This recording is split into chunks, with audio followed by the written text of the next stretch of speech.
There are concerning new details about serious flaws in Ontario's child welfare system. A damning report by Ontario's ombudsman points to a lack of oversight, limited options and questionable care. The report focuses on the case of one vulnerable Indigenous girl who is sent to foster care homes far from her northern Ontario community. The 13-year-old with fetal alcohol spectrum disorder and a history of trauma went missing 7 times while in the care of Johnson Children's Services.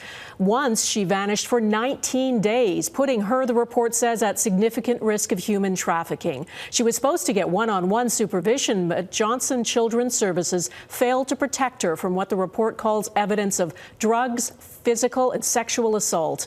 The report makes 58 recommendations which have been accepted. Our chief investigative correspondent, Carolyn Jarvis, is with me. Carolyn has been reporting on Ontario's child welfare system for more than a year. Carolyn, this is a damning report about one girl. What strikes you the most? Well, fundamentally, Donna, that we have a system in place that allows this to happen with little oversight and weak or delayed consequences for companies that break the rules. This foster care agency, Johnson Children's Services, was already the subject of a scathing investigation paid for by the province in 2019.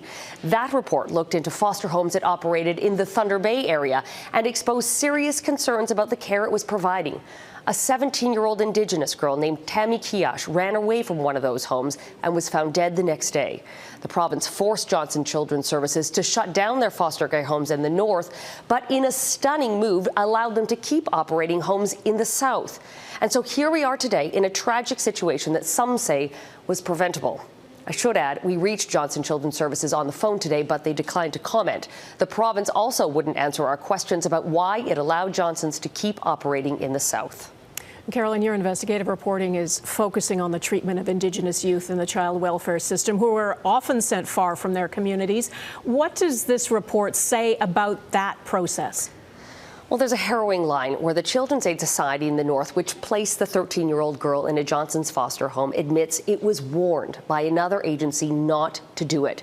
But, quote, desperation sets in, they said, because there are no resources in the north.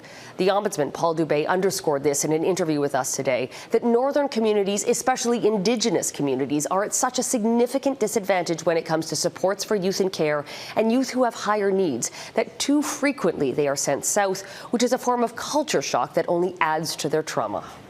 All right. Carolyn Jarvis in Toronto tonight. Thanks.